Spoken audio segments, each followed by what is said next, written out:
Looking at our world from a theological perspective. This is the Theology Central Podcast, making theology central.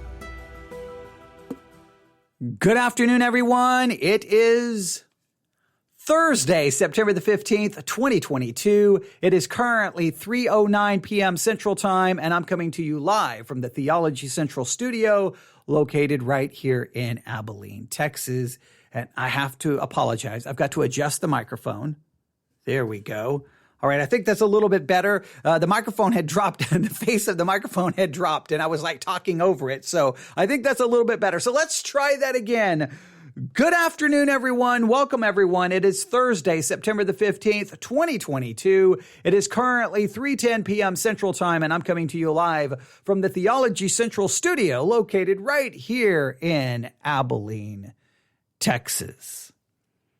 Now, one of the things I absolutely love about podcasting, especially the way I podcast, where I do so many live broadcasts a day, like just so many, one episode after another episode after another episode, and things are very organic, right? It's not like, oh, I wait 2 or 3 weeks between episodes, or I wait, 24 hours.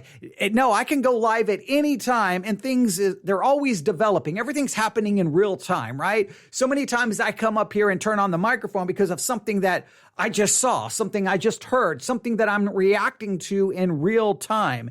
And I love that feeling of it, right? I love that. Now, not everyone may appreciate that. They don't care, like if you release one episode every week or one, they don't really care. Just if there's something to listen to, that maybe they'll listen to it. But I just like the way this kind of flows, the way it develops, everything happening in real time. So there's lots of times I wake up and I have an idea, oh, today I'm going to cover this, I'm going to cover this, I'm going to cover this. But anything at any time can disrupt everything. And well, everything has been a little bit disrupted because of an email I received yesterday.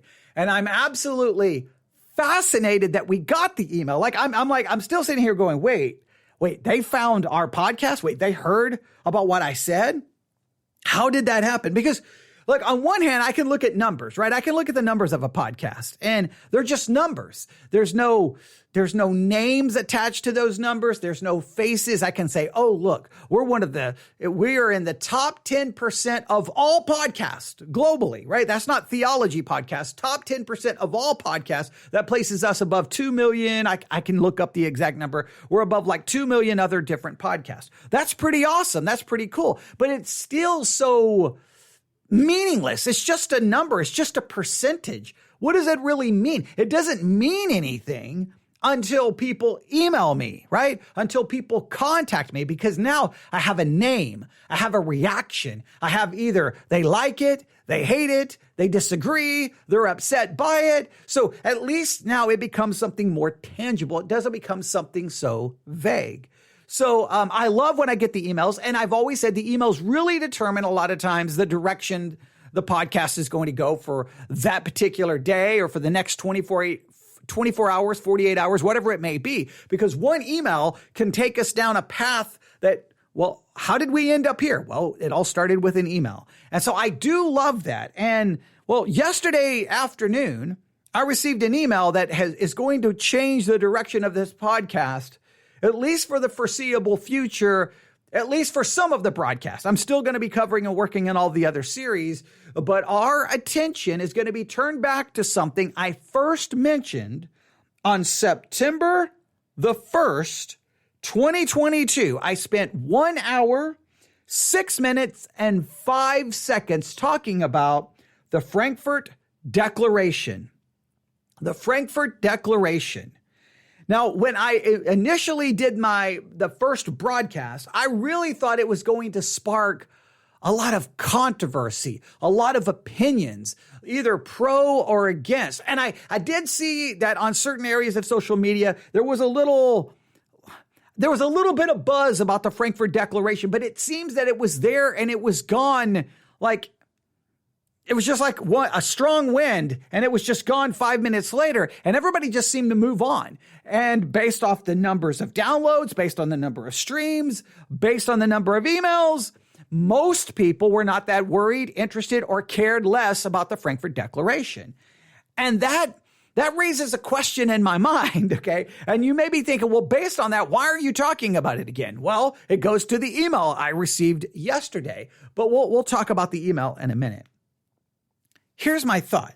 Now, for those who don't know, the Frankfurt Declaration is basically, it's a declaration of faith. It's a statement of faith. It's a statement of faith. We'll talk a little bit about what it's about, but it's like, hey, here's what we believe. Here's what we deny. Here's what we're saying. Here's what we're not saying. And then they have scriptural support. It's a declaration of faith. It's a statement of faith, which is not that uncommon, obviously, in church history and Christian history. Typically, when the church is facing some kind of theological, doctrinal dispute, facing something, a creed, a confession of faith, a catechism, something is released to try to define, no, this is what we believe. And I appreciate statements of faith and doctrinal statements and declarations of faith, because I like when things are clearly defined. I may disagree with them, but at least I know exactly where they stand, and I can then know exactly where I stand.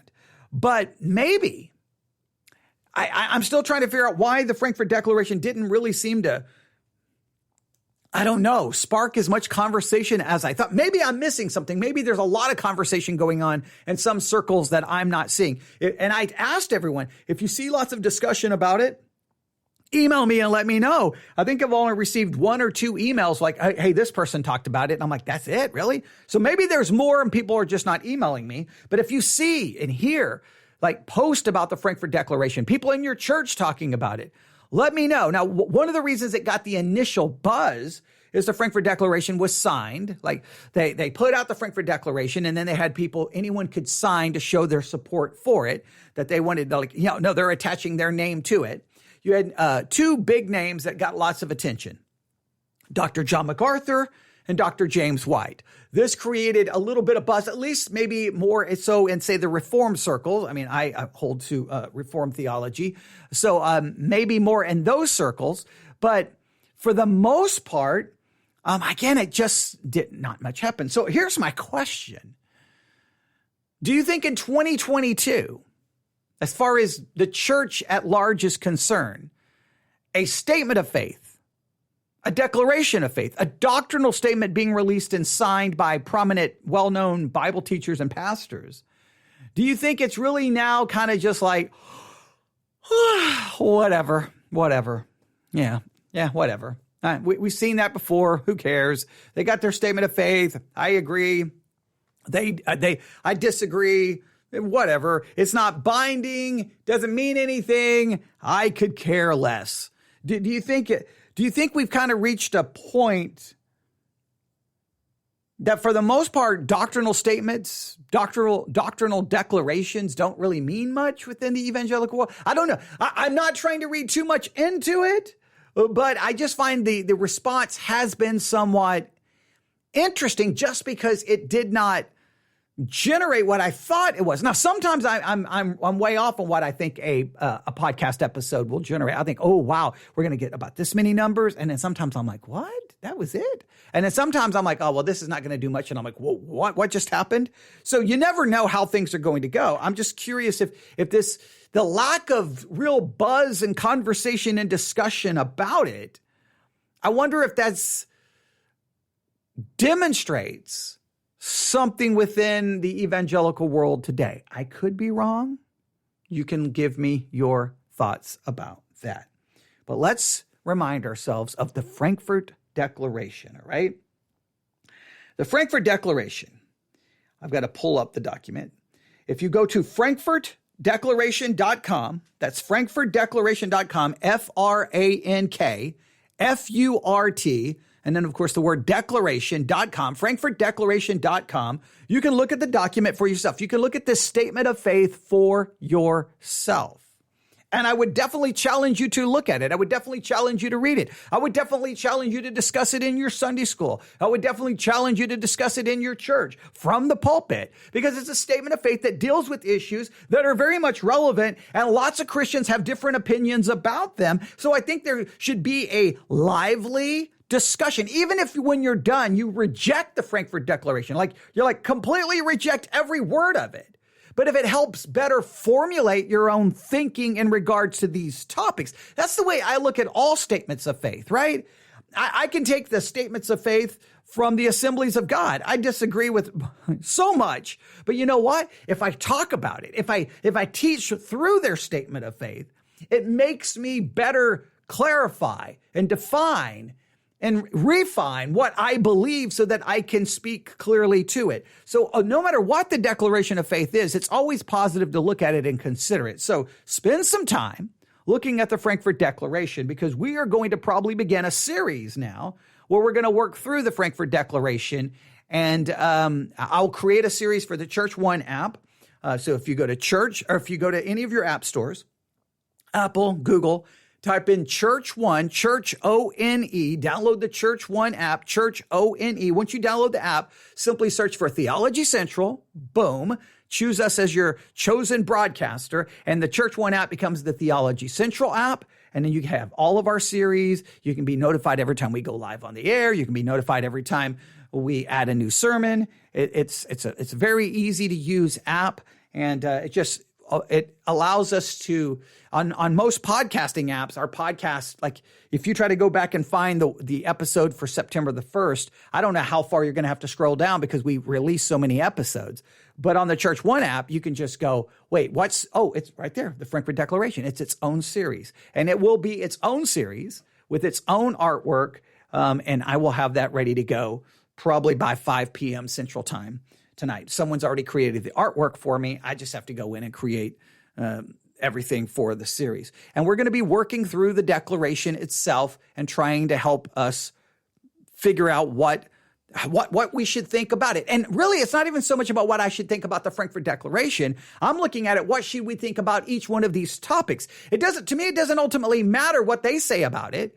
It's like, okay, you've got me thinking about it. Now, what do I believe is a biblical approach? Maybe I agree. Maybe I disagree. Maybe they change my mind. It's irrelevant. It gets us talking and thinking in regards to some of these important topics. But this gives you kind of an idea what the Frankfurt Declaration is.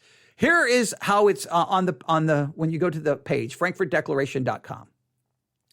For the sake of Christ and his church, the Frankfurt Declaration of Christian and Civil Liberties. That's getting us somewhere. The Frankfurt Declaration is about Christian and civil liberties. It's got something to do with how maybe Christians interact in a world, government, liberty, freedom. Okay, let's see what they have to say here. Here's the introduction. Christians against the abuse of power. In the course of human events, it sometimes becomes necessary for people of good faith to speak out against the abuse of power. This should be done only after serious and prayerful deliberation, and even then in an attitude of humility with respect for the authorities that have been established by God. Such protest should be expressed in the hope that civil authorities who are found to be eroding rights and liberties may yet fulfill their responsibility as their rightful guardians. A few concerned pastors from different continents, moved by an emergent totalitarianism of the state over all realms of society, and particularly the church, and the disregard of God-given constitutionality guaranteed rights during the COVID crisis, joined in common cause to craft a solemn declaration which seeks to address these threats with the timeless truths of God's word.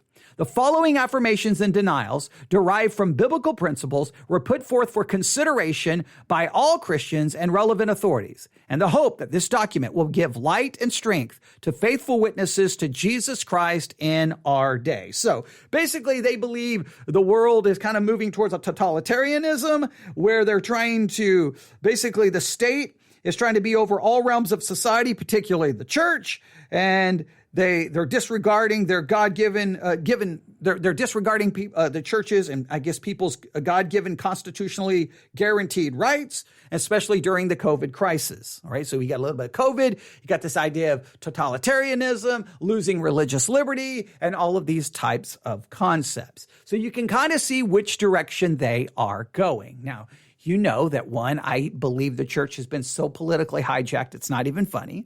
You know that my perspective far more is to focus on the teaching and preaching of God's word, calling people to faith. Once they come to faith, and discipling them to teaching them to obey all that God has commanded. I'm far more concerned about the Great Commission than a lot of the political issues, but I understand many people are concerned about what they perceive as to be the loss of religious liberty and freedom, and that a government that they believe may be moving towards a totalitarianism. Now, I believe the biblical approach more so is not protest and arguing and fighting the government. It's more just proclaiming God's word, calling people to faith in Jesus Christ.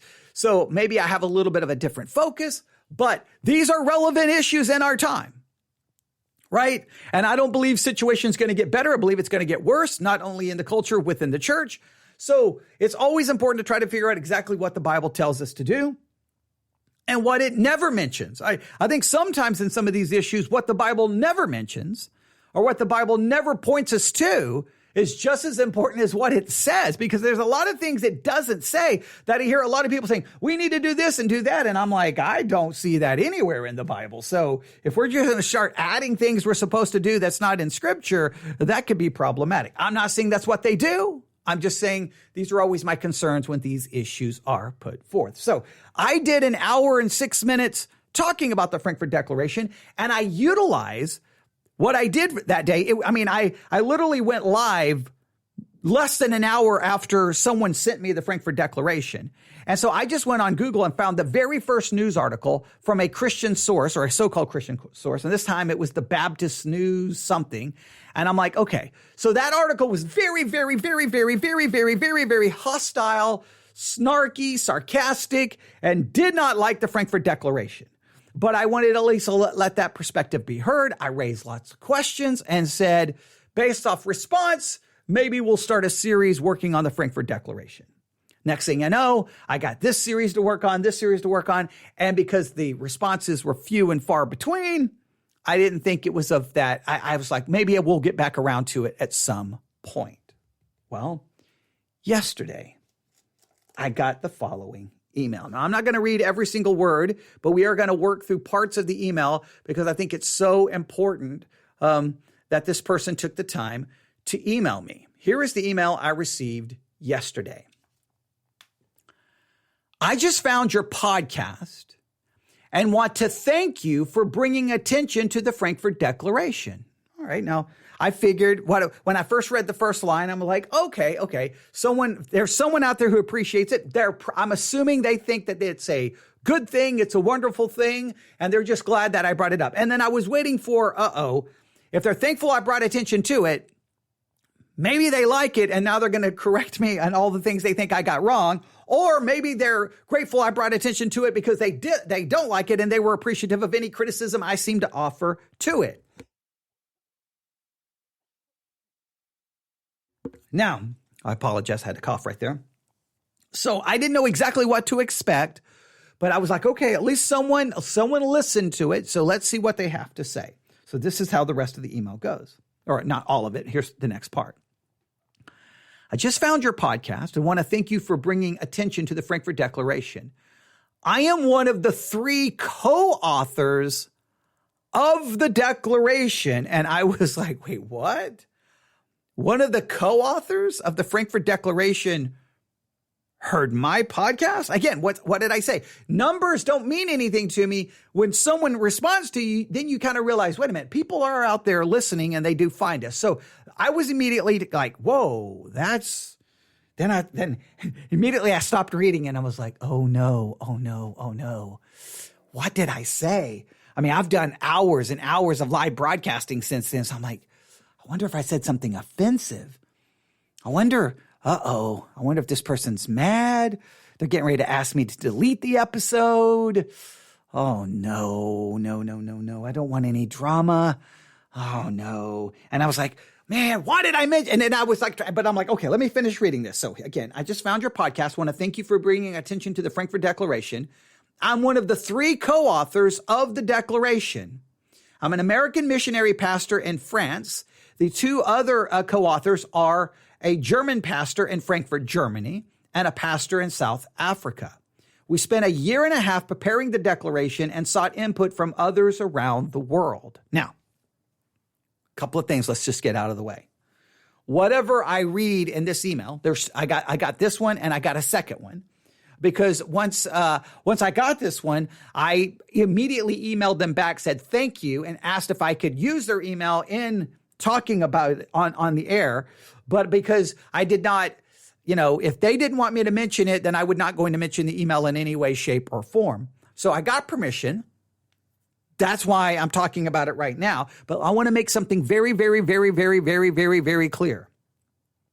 Whatever is said in this email reflects the person who wrote it. It does not reflect the opinions or thoughts of the other co-authors, and it definitely does not reflect maybe the opinions of those who signed the Frankfurt Declaration.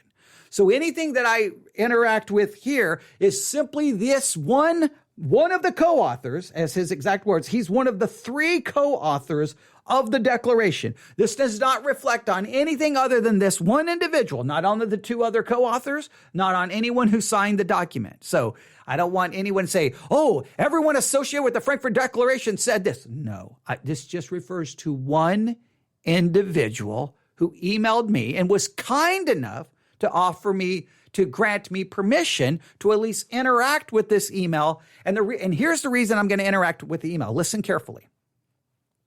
Because I feel that it's going to be important. I think I decided at some point that we're going to do an entire series on the Frankfurt Declaration. I was going back and forth. Once I got the email, then I'm like, definitely. So if I'm going to go through the entire document, article by article, scripture reference by scripture reference, offering critique, whether agreement or disagreement, I think a good way to start that is to start with one of the co-authors and some of the things they had to say. Some of the things that may clarify some of the things I asked in the original post.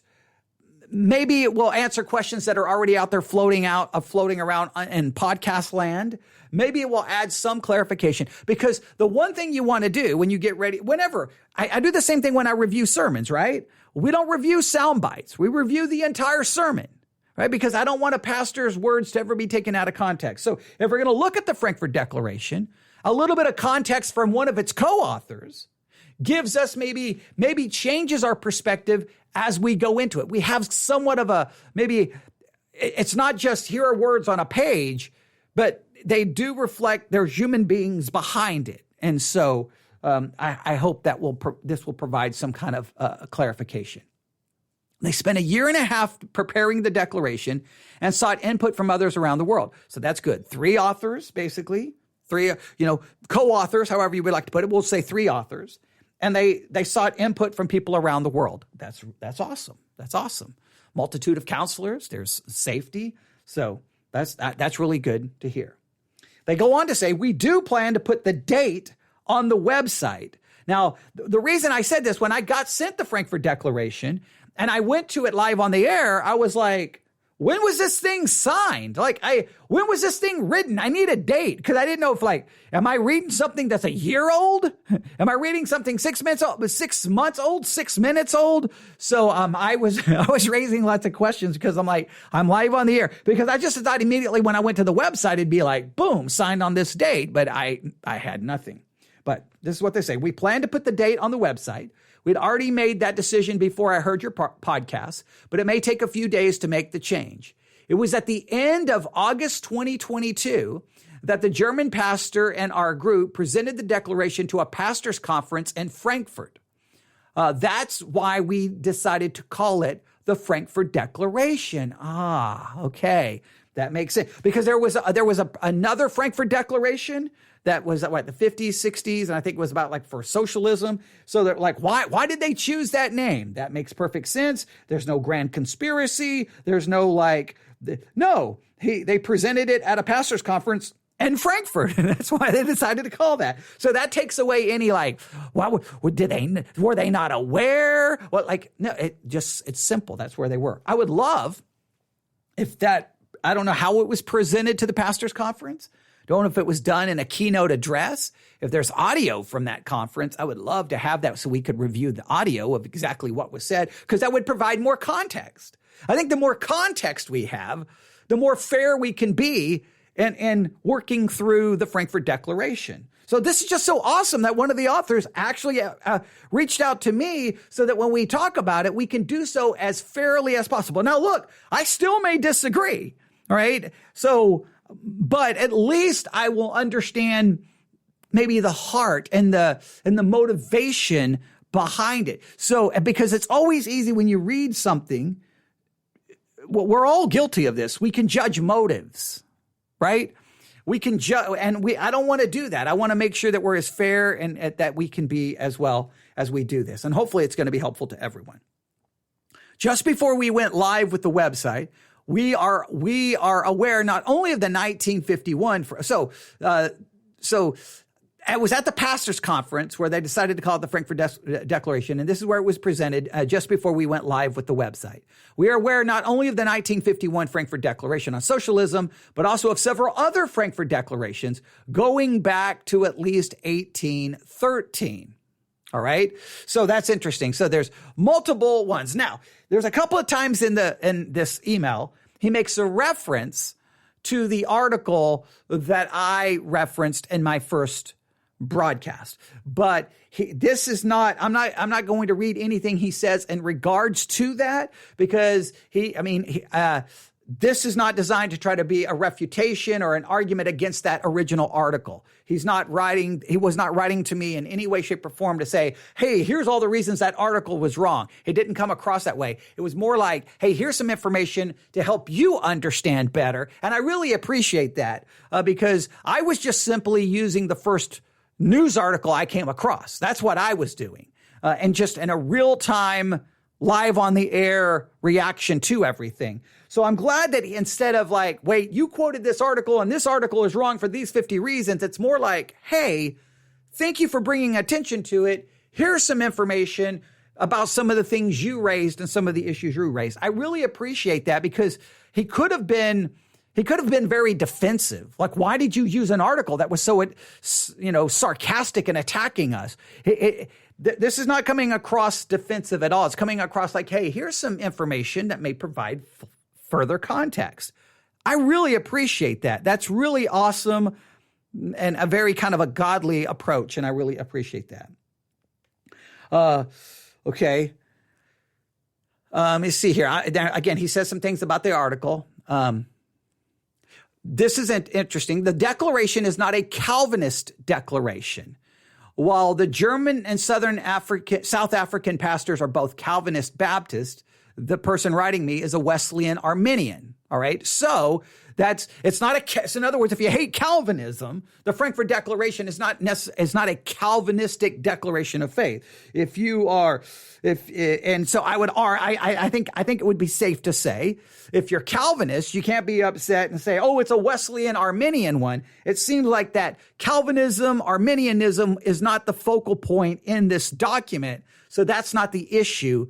That soteriological perspective seems to play in to, because you got people from different soteriological perspectives agreeing on this particular document.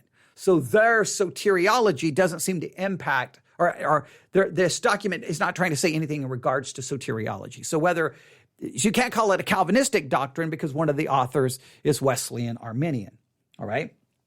Okay. That's interesting. And I think it's good to know. I think it's good to know. So because you see people like Dr. James White signing it, or Dr. MacArthur, you're like, oh, the Calvinists are coming. And it may not have anything to do with that. The Calvinists aren't coming. These may be fellow believers who differ maybe in areas related to soteriology, but are in agreement and things dealing with Christian and civil liberties. All right. They said the large point, it says here, our goal was to produce a biblical document based on our understanding of Scripture with no positions that were unique to our theological tradition. The large percentage of Calvinists among the initial signers is simply the result of personal contacts that the German pastor had with pastors in the U.S., Canada, and Germany. So the reason there were so many Calvinists at the beginning is because of, networking, contacts. Oh, I got contacts here, I got contacts here. Well, if you're Calvinist and that's the quote unquote theological circle you run in, then guess who your contacts are going to be? They're going to be people who are Calvinistic. And so if they agree with the document, they're going to sign it. So it may give the appearance like the Calvinists are at it again. The Calvinist has another, statement of faith. But I mean, again, I don't perceive there's anything nefarious or evil about having statements of faith. I love statements of faith, maybe because I'm from a Reformed tradition, but I like clarity. I like, here is the position. Okay, all right. Now, I may disagree with it, but it's clearly stated. There's nothing ambiguous about it. They said, it says, while I can understand that some Americans will view this as a U.S.-centered document, it is not. We are aware of what happened in some parts of the U.S., especially California, in which the U.S. Supreme Court sided with churches that refused to close down, not only setting aside the fines levied against the churches, but ordering the California government to pay compensation to the churches. Now, he's referring to the lockdowns and things that happened in California. Now, let me just make sure, I've got to state this one more time, my position, because if I don't get this out of the way, I've already stated it in the first broadcast, but that's been 15 days, so I'm going to state this again. Because this is the position I will be operating from, right? Here's my position. And I know my position is in the minority. And I know many pastors loathe my position. They hate it. They may think that I'm a liberal, that I'm a whatever. But make sure you understand, I believe in the historical biblical Christianity, very much in the Reformed tradition. I believe in the historical creeds of the church, the confessions of faith. I hold to the London Baptist Confession of Faith. I believe in sound biblical doctrine. I mean, biblical exegesis, hermeneutics, church history. So just because I have a different opinion on how churches handled COVID, I would hope that people would not attack me as being some liberal. So when I go to the Frankfurt Declaration, and a lot of this was motivated by what happened in regards to COVID, I may already start off with it may appear to be a hostile perspective because I'm just very frustrated with how the church handled the COVID situation. Right when the COVID situation was beginning, first, just so you know, I worked in the medical world for 19 years. So I definitely was looking at it more from a medical perspective, right? I could get involved in my interaction with things dealing with bird flu and other things that happened, and my jobs in the military because I worked in the military medical world. But so I looked at it more from that perspective. But I also, and I can go back and find the broadcast to demonstrate this. I kept turning on the microphone going, all right, guys, we got a pandemic. Right? I mean, the entire world's going to be impacted. People from every walk of life is going to be impacted. People from all kinds of different religious traditions are going to be impacted. People are going to get sick and people are going to die. Now, this could have profound impact on where you go, where you can't go, what you can't do. This is going to be a crazy period of time. Now, we can look at this as Christians from the perspective of what can we do in this period of time to better glorify God, serve God, love our neighbor? What can we do that when this pandemic is over, we emerge as Christians, as the church at large, better off than when we went into the pandemic? Like, I'm thinking we may have some opportunities here for self-reflection, for Bible study, for devotional study. We may have the opportunity here, especially with the use of technology, to present the gospel to even more people, to feed people, to disciple people. We've got opportunities here. But it felt like to me that from the minute I released that first podcast episode, within 15 minutes, Christians were not like, what can we do in this to serve God, serve others? It became, what about us? Our rights, us, conspiratorial thinking. And it became this like, we're going to prove a point, and it's going to be about us, and it's going to be about our rights, not about what can we do, but what about our rights? It was really weird. And like churches wanted to make a statement more than I felt they wanted to minister to people. So my perspective has always been this, that when the government put forth, here's what we need churches to do in the pandemic. Now, I know in some places They went beyond this. Some places stayed very consistent with this. But for most cases, the ask for the churches went something like this. Reduce the capacity of people for each individual service. So you can't have 100% capacity. We need 25% capacity, 15% capacity, 25% capacity, 10% capacity. All right? We need you to wear a mask and we need social distancing. All right? And have hand sanitizers or things like that in the sanctuary. Okay. Now, my thought was, all right, whether I like it, whether I dislike it, we can work within that. And my thought is what churches should have done is looked at, okay, what can we do here? Well, we can increase the number of services because they didn't say you can only have one service. They just said that for each service, you have to limit the capacity. So I'm like, have 4 services, have 7 services. Here's what you could do. You could have a service Monday, Tuesday, Wednesday, Thursday, Friday, Saturday, Sunday. You could have a service Monday morning, Monday afternoon, Monday night. You could have services around the clock if you want.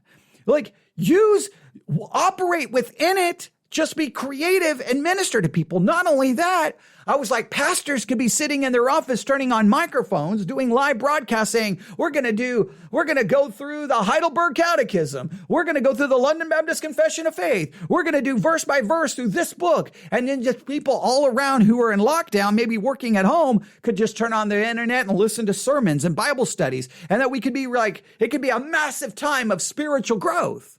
But churches seem like, no, we're going to make a point. We're going to have a drive-in service. Well, what? Everybody's just going to be sitting in their car anyway. Are you just trying to make a point? What are you trying to do? And then you realize that in many cases, it was about money more than it was about anything else. And I'm not a fan of that. It seems like instead of saying, what can I do to operate within these restrictions so that I can better serve God, serve others, love my neighbor, show love to my community, because the last thing the church wants to do is people getting sick or the church spreading it. So now am I saying that every decision by the government was right? No, I've never said that. Do I believe in some states they maybe overstepped? Absolutely. But I didn't feel like the churches were like, look, we're willing to do all of these steps. We're trying to meet you halfway. Work with us. It was more like, nope. If you tell us to do this, we're not going to do anything. And I did not like that rebellious, arrogant, like other people are being impacted all around you. People of other religions are being impacted. Movie theaters are being impacted. Sporting events. But the church is like, how dare you tell us what to do? And I did not like that in any way. I didn't see humility going, come on, look, we're willing to do this. Can you work with us? Please, we're trying. But I didn't feel like that. So I have some issues with the way the church handles it. But I do understand that in many cases, the Supreme Court did side with churches. And the churches, not only setting aside the fines, the government had to pay compensation to the churches. It was absolutely crazy. But we were much more concerned with Canada, where the government was silent as churches were burnt to the ground and shut down churches for months, imprisoning pastors who refused to comply. Who refused to comply. With Germany, where churches were allowed to meet, but it was illegal to sing, even with mask and social distancing. With France, which had passed a new law with regard to all religious groups that establishes a worship police that has the power to shut down only any church or mosque, or with several European countries that talked about requiring churches to deny entry to anyone who did not have a vaccine pass. This was not implemented, but it still is being considered in some places. Now, listen, there's some places that may have went way too far, and the way I viewed it is case by case. We're going to take it. And what was going on in that case? I just think the attitude of Christians should have been, right now, we need to stop focusing on us. We need to stop focusing on our rights, and we need to focus on a world where people are getting sick and dying. We need to focus on a world that's scared to death about a pandemic. We need to focus on a world where people are in isolation and they're lonely and they're depressed and they're discouraged and they're dealing with anxiety. How can I minister to them? It can't just be my rights, my rights, my rights. See, I would have liked it more like, hey, release a document that tells how Christians can better respond to a world in crisis where people are lonely and scared and getting sick and dying versus our rights. I just think there's a time to worry about your rights, and there's a time to not worry about your rights and worry about the lives of other people. And I just thought that the church focused on rights, not on ministry. Now, I'm not saying that these other issues should not be addressed. I just feel like that other was ignored during the pandemic. And I don't apologize for that. That doesn't make me a liberal. That doesn't make me a Bible denier. That just makes me going, man, Jesus seems to be like, place others before you. Love your neighbor as yourself. Focus on others. Minister to others. Not, hey, we got a situation and our rights are being infringed upon. Well, we can address that, but our first concern is what can we do to minister to people? Am I saying there was never a time to address it? There's some of those places where you're like, man, what in the world is going on here? Okay, whoa, okay. Why are they going this direction? Now, my first question is it just targeted at churches? Well, even in some of those places, it wasn't targeted just at the church. It was even targeting Islamic mosque. So then you're like, so the state and the way it's treating religion, is that appropriate or not appropriate in the sense of the pandemic? Not maybe what we knew later, but at the time with the knowledge that they knew, because there was like a lot of mistakes made in the initial phase of the pandemic, which you can't be shocked by. It was a novel coronavirus. There was going to be lots of misunderstanding and horrible mistakes made, not only by the medical world, by the political world, and by business leaders and by everyone else. So I tend to offer a little bit more grace. And I tend to just focus on, I don't expect the world to get it right. I don't expect the world to see the church as essential. I don't. What I wanted the world to see is a church going, hey, what do you need? The world is in quote unquote crises. The world, what do you need? What can we do? What do you need from the church right now? How can the church help you? Not what can the state do for me, but what can the church do for a world that was in a horrible situation? And it just seemed like we were more worried about the right to sing or the right to assemble and the right to preach more than the responsibility to minister.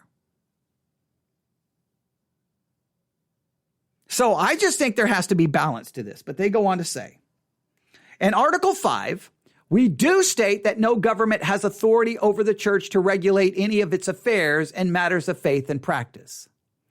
I'm sure you are aware the expression faith and practice is a technical term referring to what the churches believe, teaches, and how we conduct worship. All right. I can understand that because typically when I hear that, hey, we don't want the church regulating anything and any affairs to the church. Sometimes I will point out, well, they already offer lots of things regulating the church, right? Like you've got safety codes, you got to have an exit here, fire extinguisher here, you got wiring codes, you got lots of things that already regulates. But he's saying, and I appreciate this, and I may not have been clear as well, so I apologize if I was unclear in my criticisms here. But the expression faith and practice is a technical term referring to what churches believe, teaches, and how we conduct worship. Right. I do believe the government should not in any way, shape, or form impose itself or tries to regulate what we believe, how we practice our religion, and our worship. I do agree on all of that. Now, you can say, how we conduct worship. Okay. Now, I think the state can impose when we conduct worship as far as this is concerned. If there's a hurricane or a wildfire, they may make mandatory evacuation so that you cannot go back into the area where your church is located. And I think most people would believe that's acceptable. But I understand what you're saying, that the government can't come on and say, you can't believe this, you can't do that. Okay. I understand that there is a technical aspect to that. And I think we would be in somewhat of agreement. I think I would be in agreement. I would be in agreement with that. It just depends on how the language is being used. But I think I know what they're saying there. And there would be at least a level of agreement there. All right. Well, this may not be an issue in the U.S. at this time. It's an issue in some parts of the world. In Finland, a Christian member of parliament was tried for a hate crime because of tweeting a Bible verse that was considered to be homophobic. In France, we are told not to baptize for almost a year. Our declaration neither states nor implies that government cannot regulate things like fire extinguisher and emergency exits. Okay, thank you so very much. And I apologize if I did not make that distinction. And that's on me. That's on me. If I did not make that, I'd have to go back and listen to everything I said. But I definitely understand that there is a difference where, okay, the state can regulate this, but there's a line where we would say, nope, sorry, you cannot regulate that, right? You can't regulate what I am to preach, teach, believe, our doctrine, or anything in regards to that. I think we're in agreement there. I think we are very much in agreement there. Now there may be certain areas where you're like, nope, the government can't do that, and I may not disagree. I may agree with you that the government can't. Where my focus would be, I'm not going to focus on whether the government can or can't. I'm going to focus on what is my responsibility in the midst of it. Does that make sense? Like, my focus would be, now in some of these situations in France and those areas, let me make it very clear.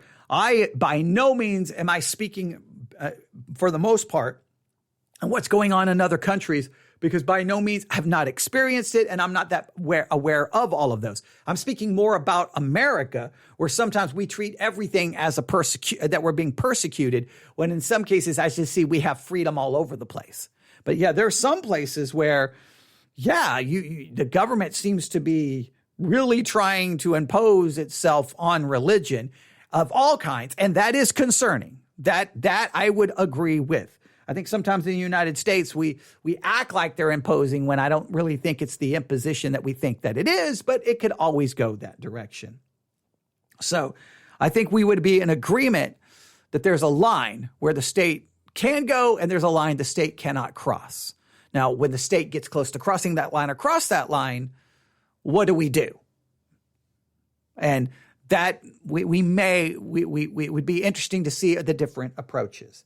They go on to say, I look forward to listening to your future podcast on the Frankfurt Declaration, whether you agree or not. If you have any questions about the Declaration, feel free to contact me. That is super awesome. Because as I'm working through it, if I'm like, what does that mean? I can pick up the phone and contact, or not pick up the phone. I can email, I can contact and immediately get, hopefully, an answer, or at least within 24 hours. And then I can hold off on doing so. And I think we're going to possibly work through the Frankfurt Declaration as a congregation, because I got people from all kinds of different kind of perspectives. So I think some people will be like, that's right, the government can't do it. And I tend to be more like, I'm not really there to fight the government. So it's going to be interesting to get the different perspectives. Now, I emailed them and said, hey, are you sure can I use your comments? And they responded back, you're welcome to use my comments. I would appreciate if you would present them as response to questions that you raise and not a rebuttal to the original article. And that's what I've tried to do. I've tried to not mention anything that he has said in regards to the original article. As you work through the declaration, feel free to contact me if you have questions about what we say or what we don't say. All right, I'm very appreciative of that. Very appreciative of that. If you would like to do a Zoom chat so we can actually discuss back and forth personally, not your podcast, I would appreciate hearing your questions and concerns. And I may take them up on that. I may do a Zoom call or FaceTime or Skype or whatever to just raise the questions. But I so appreciate this because look, sometimes I get very frustrated, with the world of Christianity where there's nothing but fighting and arguing and disagreeing. And here's someone who could have perceived my original podcast episode as not being so friendly to their perspective. But instead of being defensive, it's more like, here's the information, and if you need anything, I'm here to discuss it. Very, very godly, very mature, and it gives me hope that Christians, even though we disagree, sometimes we can actually have meaningful conversations. And maybe sometimes when there appears to be disagreement, when there's meaningful conversation, two sides can come closer together. I think the difference here is just going to be on perspective, right? My perspective, especially anything related to COVID, my perspective is our focus should have been, what can we do to help and minister to people? What can we do to save and preserve life? I don't care about my rights. I don't care. Die to self, sacrifice self, give up my rights for the better of other people. That's more my focus, right? I'm not saying that my focus is the only focus that matters. I'm just saying that I think that should have been the priority. I'm not saying at some point, especially in some of these countries where things were really crazy, and in certain parts of the United States as well, there was definitely times to raise your hand and go, what in the world? But I'll never forget the pastor in Louisiana who was being interviewed by CNN. I absolutely loved his brutal, blunt honesty. He basically we're not going to follow the rules and we're going to keep having church services. And CNN basically said, why are you going to do this? He's like, look, we stop having services, the money doesn't come in, and we end up losing this place. This place is going to get closed down. He's like, we're just like any other business. Now, part of me that was, again, I loved his honesty because he's like, we're going to stay open because of money, right? It wasn't about God-given rights. It's about money. I appreciated that. But what ticked me off is like, hey, don't you realize all the other businesses around you are shut down and they're suffering? Like the church is like, no, we're not going to shut down because we're going to lose money. Wait, what about all the businesses that we're shutting down? So I just sometimes Christians just feel like, we can do it because God's on our side. And so there was a lot of attitudes like that bothered me in regards to COVID. But I do like this seems to be a much more, hey, there's some issues here that need to be addressed. And I'm definitely willing to listen to them. I would add that the declaration is not all about COVID. All right, good. Rather, COVID served as the catalyst for the writing of the declaration. While many of our specific examples relate to COVID, they're not tied exclusively to COVID. Governments in Europe and elsewhere are opening talking about the possibility of lockdowns and other restrictions to fight climate change and future expected pandemics. We also realize that with a few exceptions, the persecution that has been experienced in Western countries has so far been mild and not restricted only to Christians, compared to what Christians have suffered in other parts of the world for a long time. While some people do not believe that we're seeing a movement towards totalitarianism in historically democratic countries, many who have moved to the West from communist or former communist countries have expressed their concerns that we are indeed moving in that direction. We will soon be adding 2 Chinese translations of the Declaration to the site, provided us by Chinese Christians in the United States who believe that the Declaration will be a great encouragement to Chinese believers in China. Now, those in China definitely have experienced things that I cannot even comprehend. So there you have it. I do appreciate that it's not just about COVID. Whenever COVID is mentioned, though, my COVID perspective was going to come out. Because I do believe whatever the government did wrong, here's what I would say. My focus is always the judgment begins with us, that we always point the finger at ourselves. And I just believe too much of the focus of the church has been on what the government did wrong in COVID and not what the church did wrong. And basically what I saw is if you shut down and you went to live streaming only, you did it wrong. Or if you stayed open, you did it wrong. And I think our failure had far more to do with things not related to whether we were singing or not singing, whether we were in person or not in person. I believe our failure is because we were so self-centered and did not focus on ministering to people who were suffering great levels of depression, discouragement, and isolation and loneliness. And the church was not looking for clever ways to try to reach people in their loneliness and isolation. And instead of taking the opportunity for Christians everywhere to examine themselves, repent of their sins, and to grow spiritually, it turned into a lot of wasted time on social media arguing and screaming about conspiracy theories instead of spending time in prayer and using that time of isolation to focus on spiritual growth. I am more concerned with how the church failed during the COVID situation, not all of the things people have argued about. So my issue is that's what I wanted released. Is how the church failed in the COVID pandemic, not how the government failed us and tried to take away our rights. Now, I'm not saying that can't be addressed. I just feel like that we're never going to get the first thing addressed. But that's not their focus. So he signed his name. I'm not going to give his name because I don't know if he wants his name out there. So I'm just going to leave that alone. But I greatly appreciate this, and we will use this as kind of the starting point of our journey through the Frankfurt Declaration. I don't know when we're going to start. I'm going to try maybe Sunday night, maybe, I don't know. We have a lot to do.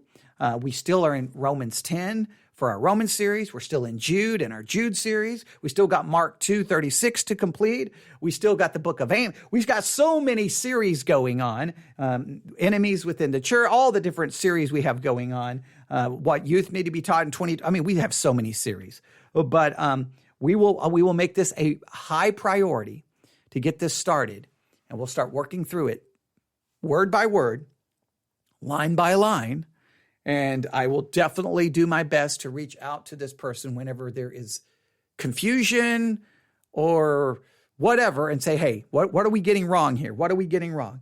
And we'll do that. All right. So someone just said, awesome. Very interested to hear your thoughts on it. I hope so. We will see. We will see. All right. Thanks to the person who emailed me. Thank you for your kindness and your generosity, your grace, your mercy, and give me a sense of hope that even though we may disagree, I mean, obviously we would disagree. You're Wesleyan, Arminian, Augustinian, Calvinistic. Okay, like there would be some disagreements on our soteriology, but maybe we're in closer agreement on this than I think. But even if we disagree, maybe we can be agreeable in our disagreement. All right. Thank you for listening. If you have any questions, email me, newsif@yahoo.com, newsif@yahoo.com. That's newsif@yahoo.com. We'll create a series page for this on the Church One app in the probably next hour. We'll put the original broadcast in that series section. We'll put this broadcast there. We'll have the artwork. We'll have the description. And then you can follow that series and keep up with everything we have to say about the Frankfurt Declaration. If you have any questions about it, concerns about it, or if there's been lots of discussion in your circles in regards to it, let me know, because it will let me know that we are talking about something that may be more relevant than I feel that it is currently. Thank you for listening. Everyone have a great day. God bless.